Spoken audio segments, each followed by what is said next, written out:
Right, so hello and welcome back to Books and Things, and welcome to another video, and welcome back to Jane Austen July. And today I thought I would make a video talking about rereading Jane Austen.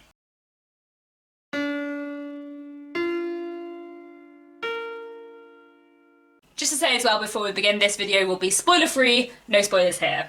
So, Jane Austen is one of my favourite authors, and one of the things I really love about Jane Austen is how rereadable I find her books. I had read all of Jane Austen's main 6 novels by the time I was, I think, sort of 15 or 16, and since then, in the last 10 years, I've just been rereading them, which I really enjoy.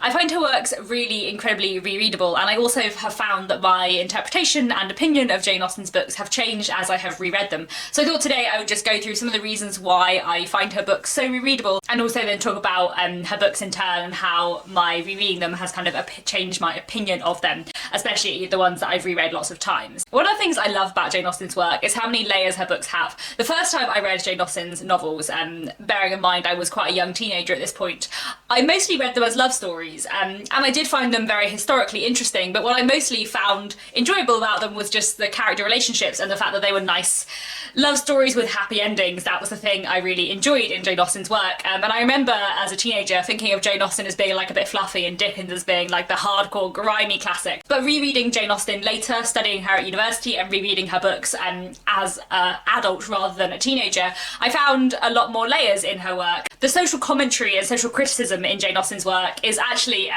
as important, if not more important, than the love stories. Like, her books are as much about money as they are about marriage. And rereading Jane Austen as an adult rather than a teenager, and rereading Jane Austen with a bit more knowledge of the time period she was writing in, I found it really interesting to find how complex and layered her books are, and to kind of discover new things every time I read them. Genuinely, like, every time I read a Jane Austen book, I feel like I discover or notice something else. She's often very subtle in her characterization, in her social criticism, in the subtle, like, ways in which she criticises the world in which she lived, and in the subtle ways she emphasises certain things in different characters. It was really interesting when reading What Matters in Jane Austen, last Jane Austen July, which is a really fantastic non-fiction book by John Mullen, who spots like patterns in Jane Austen's work across all of her books and discusses them. And one thing he pointed out in this is that there are several important characters in Jane Austen's work who never speak. They have like no direct dialogue. Captain Bennet in Persuasion has no direct speech. He has like reported speech, but he has no actual dialogue. And I have read Persuasion 3 times and never noticed that. And one of the things, the kind of clever things Jane Austen does, is you get so caught up in the story and the excitement and then the characters that sometimes you don't notice the sort of more subtle things going on beneath the surface that are really clever. But then if you reread Jane Austen, you notice them more and more, which I really like. I've also found the way I interpret certain characters has changed quite a lot as I reread Jane Austen, and often rereading Jane Austen I find myself interpreting characters in different ways, which I really enjoy. Certainly lots of Jane Austen's kind of silly characters, people like Mrs Bennet, reading as a teenager I just kind of found silly and not much else, and then reading later and rereading Pride and Prejudice, I've come to interpret Mrs Bennet in a very different way, which I'll talk about in a bit. And I love that about rereading Jane Austen, how her characters are so complex, even like the silly ones or the nasty ones, not the heroines and heroes that are kind of immediately psychologically complex. All of the minor characters are quite psychologically complex as well, and the further you reread and delve into Jane Austen more, the more you will notice this, which is really fun. Another thing I just really love about rereading Jane Austen is that I find them very cozy. There are many books that I think are brilliant, but there are a few books that I just have like this, just as sheer fun as Jane Austen. And obviously, like, I do think her books are very complex, they're not just fun, but one of the things I love about rereading like Pride and Prejudice is just how much I enjoy it and how much it makes me smile. And the fact that I have kind of grown up with these books, that I've read them as a teenager, that I'm rereading them now, means that they're very familiar to me. It's one of the reasons why I love Dickens as well, that I've read all of his books at least twice, so when I read a Dickens book I'm like, well, I know this and this is familiar and that's nice. And as well, when you're reading a book that you know the story of, that you're already familiar with, you pick up different things that you didn't notice before, which is one of the reasons why I love rereading in general, but one of the reasons why I love rereading Jane Austen too.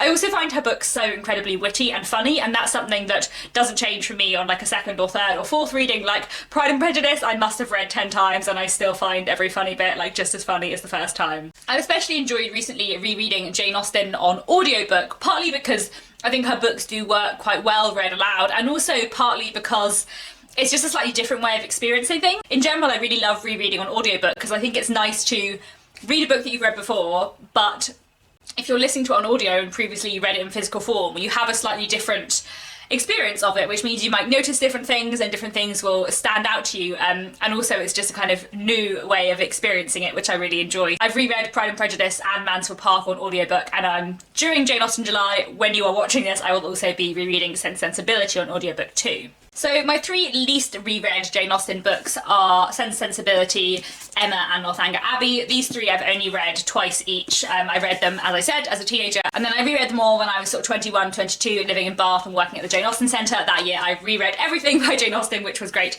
But by the time Jane Austen July is over, I should have also reread Sense and Sensibility and Northanger Abbey again, which I'm really looking forward to, because these are possibly my two least favourite Jane Austen books. I say that like I really love Jane Austen, so my least favourite Jane Austen book is still pretty high up, but it'll be really interesting to reread them and see what I think of them. And I know I found them really interesting to reread in Bath, especially Northanger Abbey, because I was living in Bath at that time and recognising all of the places she talks about, and also I knew a bit more about Gothic literature than I had the first time I'd read it. And Sense and Sensibility is one that, while it has never been my favourite Austen, I found it interesting further rereading it, especially like my favourite character in this, the character I find the most interesting is Willoughby, and I think Willoughby is a really, really interesting and complex character, and especially rereading this, I think I saw many more complexities than I did the first time I read it. Emma is one I would like to reread, if not this year, then in Jane Austen July next year. It's a really, really interesting novel, and one that I enjoy. Again, it's not my favourite, like the reason why these three are less reread is because I don't love them quite as much, but it is a really fantastic book. And Emma is such an interesting character, but I also find the background characters in Emma really, really interesting. People like Harriet Smith and Jane Fairfax and Miss Bates, and rereading this, it's really interesting to pick up things about their characters as well. I've then read her novella, Lady Susan, 3 times. I love Lady Susan. This is a Jane Austen novella, an epistolary novella that I came to fairly late in life. I didn't read this till I was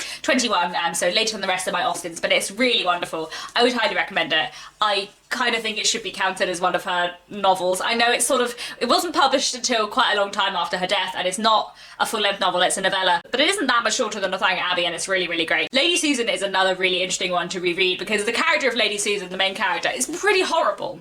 And the first time you read it, you're basically, you're pretty against Lady Susan, you're pretty cross with her. Though she's very, very funny, she is pretty nasty. But then the more you read it, I think you can also see why Lady Susan is as she is, especially being a woman at the time in which she is living, and often the way she behaves is the only way she can get her way. So that's been another really interesting kind of shift over my rereading with that. Persuasion I have read 3 times as well. I really love Persuasion. It's one that I read as a teenager and really enjoyed, reread when I was sort of 21, 22 in Bath, and then read last year for Jane Austen July as well. I really loved rereading it last year actually, and it reminded me how much I love this book and how fond of it I am, and how kind of tender and quiet it is, but also like really, really powerful and packing a punch. And Anne Elliot I think is one of my favourite heroines in Austen. My second most reread Jane Austen is Mansur Park. I've read this I think at least 5 times, maybe more. So I read it at school, I then studied it at university where I read it at least twice, but possibly 3 times while I was studying it. I then reread it again the year I was living in Bath, and then I reread it last year in Jane Austen July. So 5 or 6 times I would say for Mansur Park. I love this book, and this is my most like interesting Jane Austen rereading experience, because I did not love this book the first time I read it. A lot of people don't love it. It's Jane Austen's least loved work, I would say, which saddens me because I think it's awesome. When I read Mansur Park as a teenager, I remember finding it a little bit dull, a little bit quieter than the rest of her books, not so exciting and not so romantic, I suppose. Because, as I said, as a teenager, what I read Jane Austen for was the love stories. But then studying it at university and rereading this as much as I did and have done since then, I love this book. I know it's my second favourite Jane Austen after Pride and Prejudice, and it's just amazing. Like, in some ways, while Pride and Prejudice is amazing and is my favourite and I love it, I feel like Mansur Park is as good, if not better, a book than Pride and Prejudice. Like, it's so complex and subtle, and its exploration of like social and moral codes and expectations in the early 19th century are just wonderful. And Fanny Price is such an interesting character. And the first time I read it, I was like, oh, she's not very exciting, she's not as funny as Elizabeth Bennet. But then, rereading Mansur Park and seeing in a different light Fanny's strength of character and strength of resolve and morality, and also how actually in many ways Fanny Price is probably the character I feel like I'm the most similar to, or certainly was the most similar to as a teenager. Maybe that's why I didn't like it, because I saw too much of Fanny Price in myself in terms of her reserve and so on. But I think this book is wonderful, and rereading this, every time I reread Mansur Park, my admiration for it grows and my interest in it grows, and I notice new things, and the complexity of the characters like is even clearer in my mind. And this is just one of those books that like every time I reread it I'm like, oh yeah, this is so good. If you've only read Mansur Park once and you didn't love it, I would really, really recommend reading it again. And reading it not as a love story, but as a sort of coming of age, coming into your own story. yeah, it's so good. But my most read Jane Austen is, of course, Pride and Prejudice. I've read this so many times, I actually don't know how many times I've read it. I definitely read it once when I was about 13. It was the first Jane Austen book I read. Then I studied at A-level, where I think I read it, I'm gonna say probably about 4 times. I did read it a lot while I was revising for my exams, because it's not very long. And then I reread it again when I was living in Bath, and then I think I read it twice while I was living in Bath. This was before I had BookTube and Goodreads, so I wasn't keeping track. And then I reread it twice last year, as you do. And then I will also probably reread it this Jane Austen July, just because I have a really good audiobook and a few plane journeys. I love this book a lot.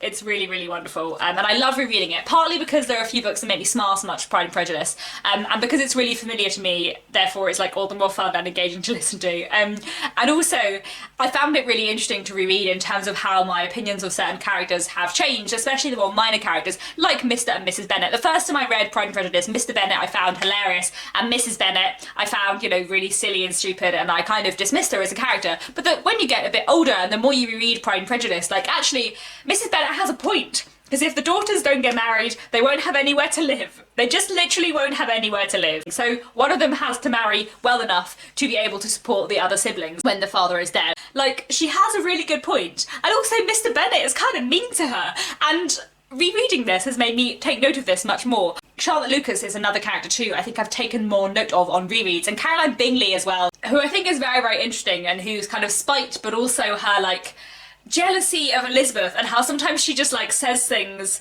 which can not go well in any way for Caroline, but she kind of does it to herself. Like, I just find her such an interesting character, and rereading Pride and Prejudice many times as I have, I feel like I spot something new every single time, which I love. So there we have it. That's why I love rereading Jane Austen. If you have read Jane Austen's novels, but only the once, I would highly recommend rereading them. Her books are very, very rereadable, and I always find rereading her books incredibly valuable. And that is it for today. Thank you so much for watching, and I'll be back very soon with another bookish video.